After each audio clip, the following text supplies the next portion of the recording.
My curious students, जैसे कि आप जानते हैं हमने होल जीनोम सीक्वेंस एनालिसिस के ऊपर लेक्चर से स्टार्ट किया और आज हम डिस्कस करेंगे इसका स्टेप नंबर 5 जो होगा कंपैरेटिव जीनोमिक एनालिसिस के ऊपर, जिस पे हम देखेंगे पैन जीनोम को, यानी कि पैन एक्स के जरिए जो है जीनोम की एनालिसिस और उसकी एक्सप्लोरेशन करेंगे। उसमें हम क्या कुछ देखेंगे, कंपैरिजन ऑफ डिफरेंट जीन्स करेंगे, कोर जीन कौन कौन से हैं, एंसेस्ट्री जीन कौन कौन से, उनको हम देखेंगे। यहाँ पे मैंने उसका लिंक ऑलरेडी आपके लिए दिया हुआ, आप जस्ट क्लिक कीजिएगा तो आप पैन जीनोम के होम पेज पे चले जाएंगे, जो भी थोड़ी देर बाद मैं दिखाऊंगा। पैन जीनोम से हम ना सिर्फ यूनिक जीन को दे सकते हैं, बल्कि पैन जीनोम से हम जो वहां पे म्यूटेशंस हैं उनका एनालिसिस कर सकते हैं, फाइलोजेनेटिक ट्री उसका कंस्ट्रक्ट कर सकते हैं, और इसके लिए आप पैन जीनोम एक्सप्लोरर को यूज कर सकते हैं। जैसे आप उस लिंक को क्लिक करेंगे तो हम आ जाएंगे पैन एक्स के इस होम पेज के ऊपर, जो वहां पे वेरी क्लियर मेंशन है पैन जीनोम एनालिसिस एक्सप्लोरेशन के लिए हम पैन एक्स को यूज करते हैं। यहाँ पे आपने अपनी स्पीशीज को पिक करना है, जिस भी जीनोम की आप जो है एक्सप्लोरेशन या उसकी जो है वो जीनोमिक एनालिसिस करना चाह रहे हैं, फाइलोजेनेटिक एनालिसिस उसकी देखना चाह रहे हैं, तो आप यहाँ से आगे जितने भी बैक्टीरिया यहाँ पे अवेलेबल है ये सब की डिटेल आपको यहाँ पे प्रोवाइड करेगा। तो आप अपना जो भी बैक्टीरिया आपसे कंसर्न है उसको यहाँ से आप पिक कर सकते हैं। ठीक है, अल्फाबेटिकल भी आप देख सकते हैं। जैसे फॉर एग्जांपल हम कहते हैं हम जो है इकोलाई को देखते हैं तो हम यहाँ से इकोलाई पिक कर ओके हमने यहाँ पे जो है इकोलाई को जो है यहाँ पे सिलेक्ट किया, उसकी 500 स्ट्रेन्स का जो है जीनोम यहाँ पे अवेलेबल है। आप फर्दर मोर जो है सर्च स्पीशी पे जाकर उसकी स्पीशी लिख के आप उसको मजीद कंसाइज कर सकते हैं। यहाँ पे कंप्लीट जो है वो डिस्क्रिप्शन दी हुई है कि हमारे पास ये पैन एक्स है वो क्या क्या काम करता है। ठीक है, स्टैटिकल चार्ट देता है, जीन क्लस्टर टेबल देगा, अलाइनमेंट देगा, कंपैरेटिव फाइलोजेनी देगा, उसका मेटा डाटा देगा उसका, तो ये उसकी समरी भी आपको मेटा डाटा प्रोवाइड करता है। ठीक है, तो यहाँ पे उसने जो एग्जांपल के तौर पे आपके लिए जो यहाँ पे कुछ जो है डिटेल्स दी हुई हैं जीन्स के बारे में। ठीक है, और इसके जो है फर्दर जितने भी जीनोम्स हैं उसके जितनी भी स्ट्रेन्स हैं उसकी डिटेल भी यहाँ पे दी हुई है। लेकिन हम क्या करेंगे, जस्ट इसके 10 स्पीशी लिखने के बाद जैसे इसको क्लिक करेंगे तो ये मिल जाएगा रिजल्ट के इस पेज के ऊपर। तो यहाँ पे देखिए हमारे पास इकोलाई के तमाम रिजल्ट अवेलेबल है। सबसे पहले क्या है, कोर और एसेसरी जीन्स की बात की जा रही है यहाँ पे, तो 8% इसके कोर जीन है और 91% इसके क्या एसेसरी जीन्स हैं। जीन कौन से, जीन्स काउंट रैंक डिस्ट्रीब्यूशन यहाँ पे दी हुई है, स्ट्रेन्स काउंट यहाँ पे है, यानी कि इसके 500 स्ट्रेन यहाँ पे हैं और उनमें जितने भी जीन्स हैं उनकी तादाद यहाँ पे मेंशन की हुई है। लेकिन मैक्सिमाइज आप देखें कि जो हमारे पास 10,000 तक जीन है, लेकिन ऑन एवरेज देखें तो 5,000 जीन जो है इकोलाई के हर स्ट्रेन में पाए जाते हैं। तो यहाँ से हमें आइडिया हो जाता है कि हर स्ट्रेन के अंदर कौन कौन से जीन पाए जाते हैं। फिर अगर उनकी लेंथ की बात करें तो यहाँ पे जीन काउंट है, ये देखिए 0 से लेकर 120 तक इसकी जीन काउंट मेंशन किया हुआ है, और उनकी जो लेंथ दी हुई है, लेंथ भी इसकी जो है बेस पेयर्स में हमारे पास जो है वो 5,000 बेस पेयर तक इसकी मैक्सिमाइज लेंथ पाई जाती है। अब जरा नीचे आ जाए, जरा इसको मजीद डिकोड करते हैं। जीन क्लस्टर यहाँ पे मेंशन है, जीन क्लस्टर में तमाम के तमाम जीन अवेलेबल हैं। ठीक है, जो जो इकोलाई के अंदर जीन अवेलेबल है वो यहाँ पे जो है सारे सारे मेंशन है। ठीक है, 1 आउट ऑफ 10 आपको रिजल्ट दिखा रहा है, लेकिन 28,609 एंट्रीज यहाँ पे अवेलेबल हैं।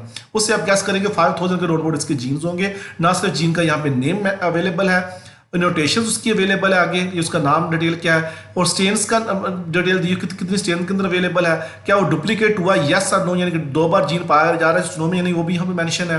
डाइवर्सिटी उसकी यहाँ पे दी हुई है, उसकी लेंथ यहाँ पे मेंशन है।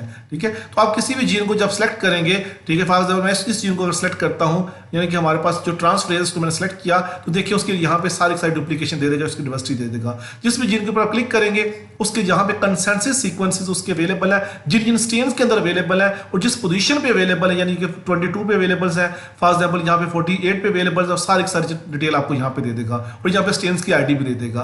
तो यहाँ पे हमने जो सीक्वेंस अलाइनमेंट करने के बाद कंसेंसस सीक्वेंस जो है, ये जीन अगर कंजर्व्ड है अमंग डिफरेंट बैक्टीरिया जो है जो हमारे पास इसकी स्ट्रेन्स हैं इकोलाई की, तो फिर भी आपको यहाँ पे उसको यहाँ से फाइंड आउट कर। ओके जी, फर्दर अगर हम देखें तो ये हमें जो है यहाँ पे स्ट्रेन का ट्री देता है, यानी कि snips in all core gene, यानी कि जितने भी हमारे पास कोर जीन है उनके अंदर जहां जहां स्निप्स अवेलेबल है, ये देखिए सारा उसका ट्री उसने बना के दे दिया। ठीक है, आपने जस्ट उसके ऊपर कर्सर रखना है तो आपको ये बताएगा। फॉर एग्जाम्पल मैं यहाँ पे कर्सर रखता हूँ तो ये मुझे बताएगा कि ये इसका सेशन नंबर क्या है, किस कंट्री से लिया, होस्ट कौन सा था, इकोलाई है। ठीक है, और कौन सी जगह किस बैक्टीरिया के अंदर कहाँ पे जो है म्यूटेशन जो है आपस में मैच करती है, वो भी हमें यहाँ पे प्रोवाइड करेगा।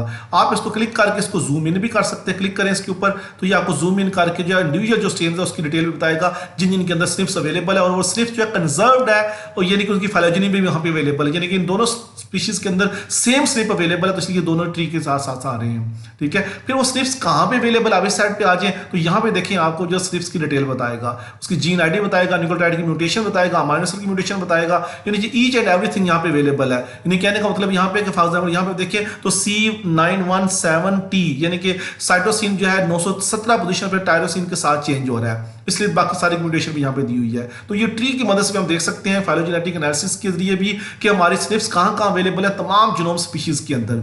फर्दर मोर देखो तो यहाँ पे स्ट्रेन का मेटा डाटा अवेलेबल है यहाँ पे, ठीक है। यहाँ पे तमाम स्ट्रेन्स अवेलेबल है, उनकी जो कलेक्शन की डिटेल अवेलेबल है, उनका होस्ट क्या है, ऑर्गेनिज्म कौन से, सब के सब डिटेल यहाँ पे अवेलेबल है। तो इस तरीके से जितनी भी एंट्रीज हमारे पास स्ट्रेन के बारे में सारी यहाँ पे अवेलेबल्स हैं। तो जो सबसे इंपॉर्टेंट इसके जो रिजल्ट्स हैं वो हमारे पास जीन्स की नोटेशंस होती हैं, उनकी कंजर्व होने की जो डिटेल है, उनके अंदर म्यूटेशंस हैं और म्यूटेशन किस जीन के है उसकी डिटेल यहाँ पे दी जाती है।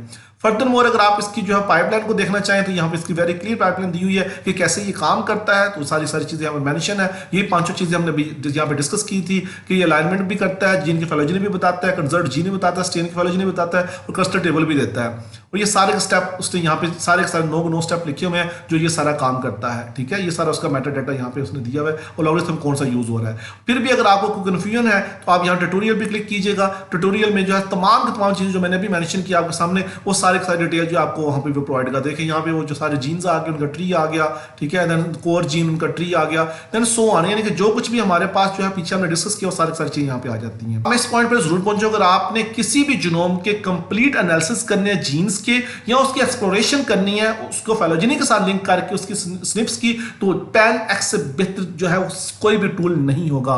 आइए हमारे साथ जुड़े रहिएगा और complete whole genome sequence analysis की जितनी भी लेक्चर्स हैं वो हमसे सीखिएगा। Good luck your study with whole genome sequence analysis.